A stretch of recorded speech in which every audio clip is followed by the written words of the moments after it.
सबको इनकी गलत नीतियों से शिकायत है। स्वामी प्रसाद मौर्य का इस्तीफा इस बार के उत्तर प्रदेश विधानसभा चुनाव में अब तक का सबसे बड़ा उलटफेर करार दिया जा रहा है। राजनीतिक गलियारों में चर्चा है कि मौर्य का इस्तीफा सिर्फ ट्रेलर है, पूरी पिक्चर तो अभी बाकी है। एक दिन बाद ही योगी सरकार के दूसरे मंत्री दारा सिंह चौहान ने भी अपने पद से इस्तीफा दे दिया और तब से लेकर अब तक योगी सरकार के 3 मंत्री समेत 14 विधायक इस्तीफा देकर बीजेपी को बाय बाय कह चुके हैं। दरअसल स्वामी प्रसाद मौर्य उत्तर प्रदेश सरकार में मंत्री और राज्य में बीजेपी का बड़ा चेहरा माने जाते थे। ओबीसी में उनकी अच्छी पैठ मानी जाती है, लेकिन इन दावों के पीछे का आधार क्या है? क्या स्वामी प्रसाद मौर्य का ओबीसी होना इतनी बड़ी बात है कि किसी पार्टी के लिए जीत हार तय कर सकते हैं, या फिर फैक्टर और भी हैं? इसका जवाब तलाशने के लिए स्वामी प्रसाद मौर्य के राजनीतिक सफर का आकलन करने के साथ साथ पिछली विधानसभा चुनाव के नतीजों का विश्लेषण करना होगा और जाति के आधार पर उत्तर प्रदेश चुनाव के वोटिंग पैटर्न को भी बारीकी से समझने की जरूरत होगी। अपने इस्तीफे के बाद स्वामी प्रसाद मौर्य ने टीवी चैनलों से बात करते हुए क्या कहा, आप खुद सुन लीजिए। आज 14 जनवरी मकर संक्रांति भारतीय जनता पार्टी के अंत का इतिहास लिखने जा रहा है।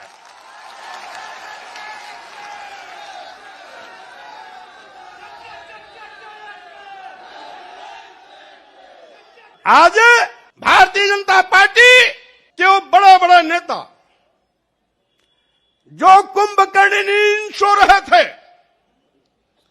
जिनको कभी विधायकों, सांसदों और मंत्रियों से बात करने का वक्त नहीं मिलता था,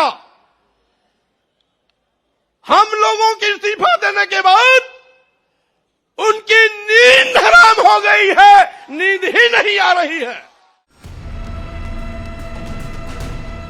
जाहिर है 2017 चुनाव में बीजेपी की जीत का सेहरा वो खुद के सिर बांध रहे हैं, लेकिन एक सच ये भी है कि 2007 में बसपा की टिकट पर वो डलमऊ विधानसभा सीट से चुनाव हार गए थे। फिर खुशीनगर का पडरौना सीट से उपचुनाव जीतकर वो विधानसभा पहुंचे थे और उसके बाद से लगातार उस सीट पर जीतते आए हैं। बीजेपी की लहर में भी 2017 में वो अपने बेटे को चुनाव नहीं जिता पाए थे। हालांकि उत्तर प्रदेश की राजनीति के जानकार मानते हैं कि पूर्वी उत्तर प्रदेश के साथ साथ प्रदेश के कुछ अन्य इलाकों में गैर यादव ओबीसी आबादी में उनकी पैठ है।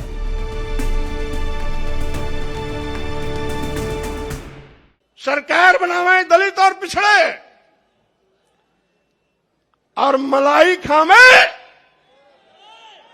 वो लोग अगड़े 5% लोग।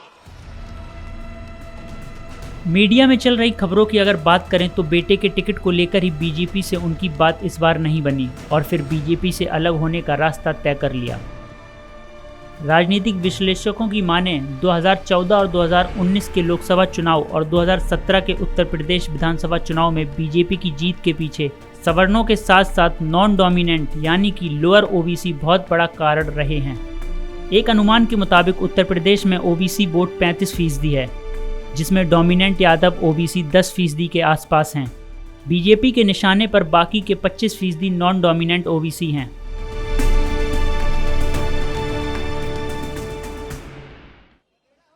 अभी तक तो ये समाजवादी विचारकों का जमावड़ा था, अब ये समाजवादी के साथ साथ लोहियावादी के साथ साथ अंबेडकरवादी विचारधारा का भी जमावड़ा का संगम हो गया।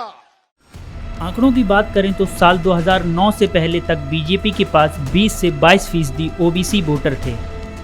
साल 2014 में ओबीसी वोटर 33 से 34% हो गए। साल 2019 में ये और बढ़कर 44% हो गई। इसमें नॉन डोमिनेंट ओबीसी का योगदान ज़्यादा था। 2017 के उत्तर प्रदेश विधानसभा चुनाव में बीजेपी को 39% वोट शेयर मिला था। कुर्मी और कोयरी के साथ साथ नॉन डोमिनेंट ओबीसी ने भी भारी संख्या में बीजेपी का साथ दिया। तभी 2017 में उत्तर प्रदेश के पूर्ण बहुमत से जीत के बाद केशव प्रसाद मौर्य को उप मुख्यमंत्री पद दिया गया। ऐसे में कुछ जानकार मानते हैं कि आने वाले दिनों में इस चुनाव में स्वामी प्रसाद मौर्य का बीजेपी से जाना एक तरह से सवर्ण बनाम ओबीसी का मामला बन सकता है, जिसकी काट बीजेपी को ढूंढनी होगी। वहीं समाजवादी पार्टी की तरफ देखें तो वो गैर यादव ओबीसी वोट को एकजुट करने की रणनीति पर इस बार काम करती दिख रही है। 2017 के आंकड़ों को गौर से देखें तो समाजवादी पार्टी ने ओम प्रकाश राजभर की सुहेल देव भारतीय समाज पार्टी, संजय चौहान अपना दल और महान दल के साथ गठबंधन किया है। ये भी नॉन डोमिनेंट ओबीसी में आते हैं। इनके अलावा नए चेहरे स्वामी प्रसाद मौर्य और उनके साथ ब्रजेश प्रजापति, रोशन लाल वर्मा, भगवती सागर, दारा सिंह चौहान जैसे ओबीसी नेता समाजवादी पार्टी का दामन थाम लिया है, जिससे समाजवादी पार्टी का गैर यादव ओबीसी वोट पिछले चुनाव के मुकाबले ज़्यादा मजबूत होते दिख रहे हैं।